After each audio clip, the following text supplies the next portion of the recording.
Welcome back to the Literary Lori YouTube channel. I'm Literary Lori, aka L'Oreal Tharps. And if you love to read books or write books that center the lives of Black people and other people of color globally, then you are in the right place because I love those things too. And I created this YouTube channel so that I could share my love for all things bookish and colorful. However, this video is not about my love of books. This video is part of my continuing series for Black Literary History Month. Yes, because I'm Black and bookish, I celebrate Black Literary History Month every February instead of just Black History Month. And not just because I'm Black and bookish, but because per capita, there are more incredible Black writers born in February than any other month of the year. Yes, I'm going to say that like 10 toes deep. I don't know if that's actually true, like literally, if you really count every single person who's a writer in every month. But I'm going to say that the most incredible Black writers are all born in February. I mean, there's so many of them. It's just uncanny. So we should all be celebrating Black Literary History Month. So that's why I'm doing this series. Every single day in February, I am sharing the story of an incredible Black writer born this month. I cannot actually remember what day of the series this is because we are now in Super Week. Super Week, the week when all the greats seem to have been born. So just check whatever I said in the description to know exactly what day this is. But let's get into talking about today's amazing author. And that is none other than the Bebe Moore Campbell. Okay, so we are more than halfway through this series, and I have decided that moving forward, we're going to keep going on with the fun facts strategy here. So I am going to get ready to share with you some fun facts about Bebe Moore Campbell. But just as a quick overview, Bebe Moore Campbell was most known as a novelist, an award-winning novelist, I should say, a New York Times bestseller. But she also has written nonfiction as well as children's literature. She is often recognized not only for her fine fiction work, but also as a trailblazer in the field of mental health and bringing awareness to mental health issues, particularly in the African American community. So yes, that Bebe Moore Campbell. All right, let's get into the fun facts, shall we? All right. So Elizabeth Bebe Moore was built, girl. Get it together, Lori. Elizabeth Bebe Moore Campbell was born in Philadelphia, Pennsylvania. She was an only child, and her parents actually divorced when when she was actually just a year old, I think. And if it wasn't a year, it was when she was very, very young. And so she actually grew up splitting her time, spending the school year in Philadelphia with her mother and her grandmother, and then spending her summers with her father in North Carolina. So again, and I can't remember now who it was, but one of the other authors we talked about. But so she had this city life and then this country life, a north and a south, which you will see impacts the stories that she ends up telling as a later in life novelist. So one interesting fact just to keep in mind is that her father was in a car crash the year that Bebe was born, and that car crash left him a paraplegic, so he was paralyzed from the legs down. All right, fact number 2. Bebe Moore Campbell was a graduate of Girls High, which is a very famous all-girls public high school in Philadelphia. It is the same high school that Jill Scott went to, the author Ayanna Mathis, and the Harlem Renaissance writer Jessie Redmond Fawcett. So Bebe Moore Campbell, they all went to Girls High in Philadelphia. Fun fact number 3. After graduating from Girls High, Bebe went to the University of Pittsburgh, where she majored in education with every intention of being a teacher. If this is sounding familiar, it's uncanny how many parallels that Bebe Moore Campbell and I have in our origin story as a writer. But let's not make this about me. So Bebe Moore Campbell graduates from Pittsburgh with her major in elementary education, as did I.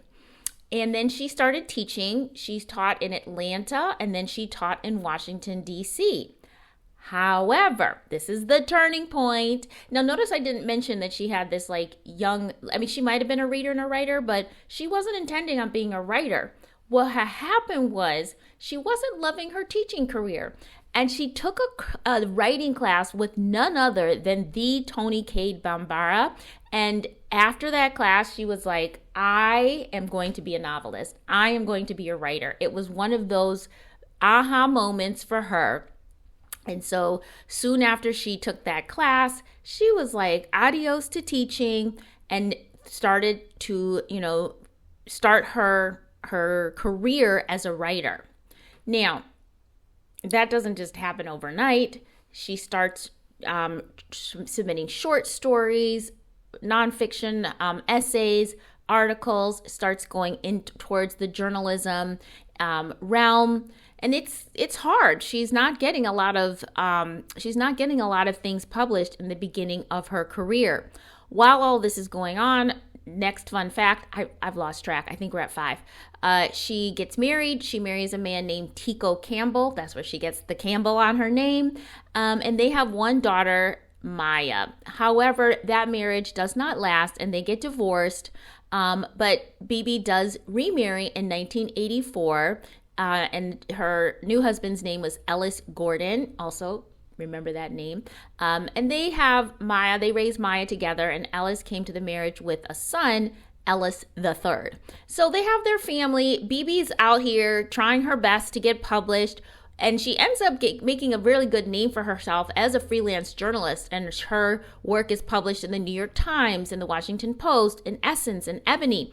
So she's, doing a good job with the journalism, but she's still not getting any bites on her fiction, which is what she really wants to do. She knows she wants to be a novelist. Oh, by the way, she's also a regular commentator on NPR's Morning Edition show. She's often doing commentary on race relations, as a matter of fact. So anyway, back to the novel things. So she really wants to be a novel, wants to be a fiction writer, but is not getting any bites, is not able to get anything published. So she's like, I'm going to have to backdoor this. So at one point, she had published an article about about marriages where both the husband and the wife work, and there's resentment from the men's point of view. And apparently there had been a lot of traction on that story.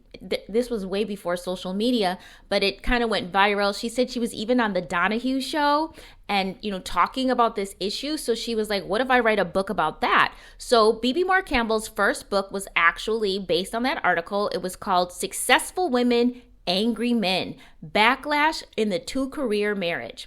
And that book came out in 1986. So, she wasn't wrong. She was like, let me use what I have to get my first book published and get myself in the door in the publishing world.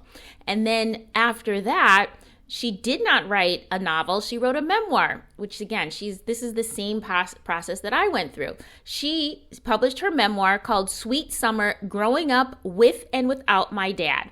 And that book came out in 1989. So the Two-Career Marriage book came out in 1986. 3 years later, her memoir comes out. A sad epilogue to that her father was in another car accident and died in 1977. So that book that she wrote was really exploring her relationship with her father.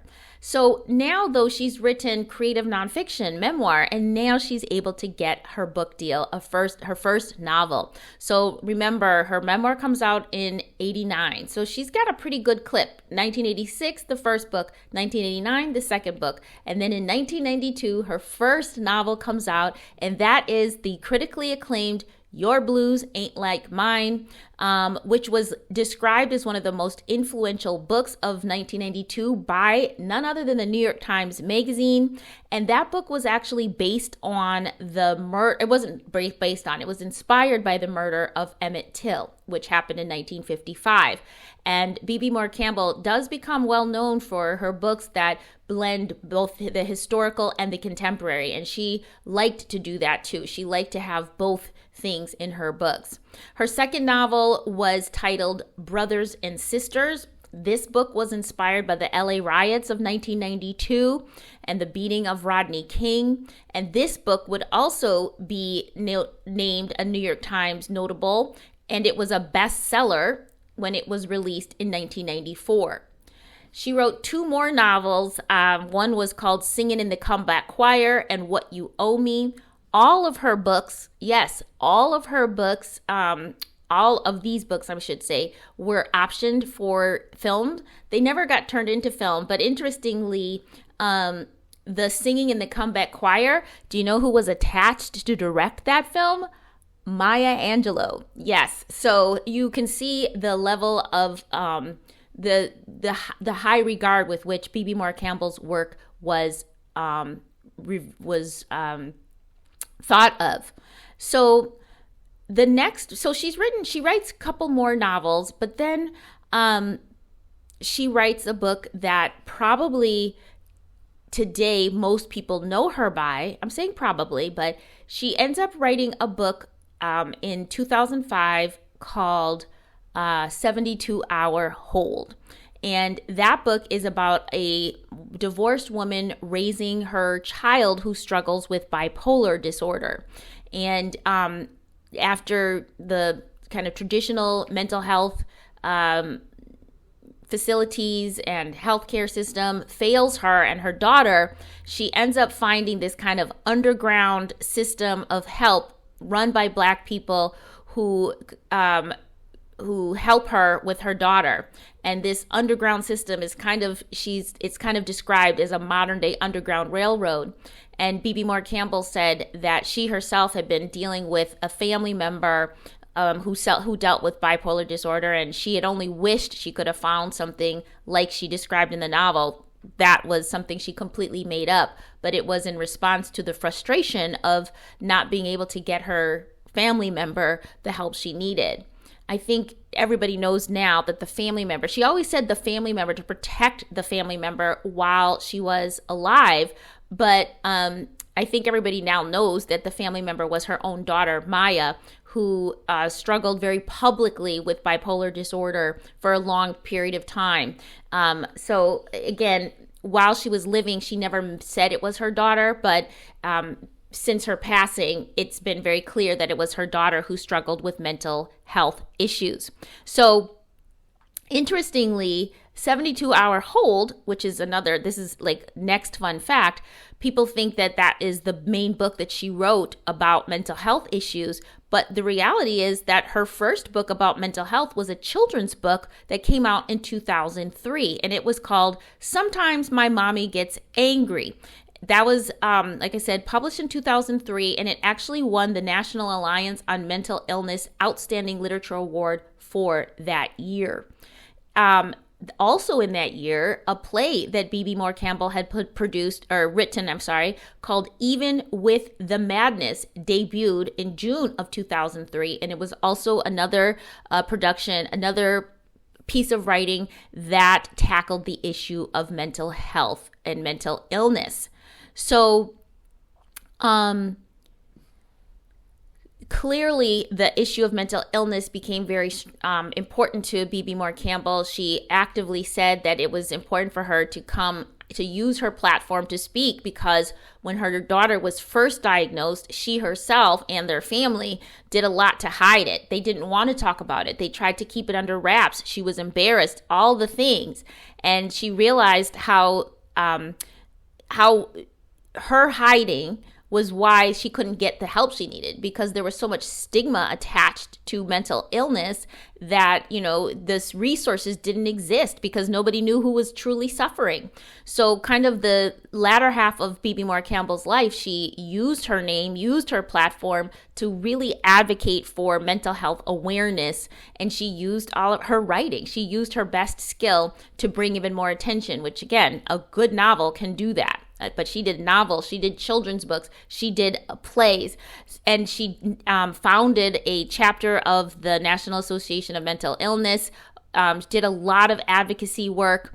So she really was, again, I think that's probably why people remember her for that the most, because towards the end of her life, that's what she was really putting her energy into. But again, through her work, through her writing, she loved writing. She loved writing fiction. She loved telling stories. And so she used that as a way to bring attention to this issue.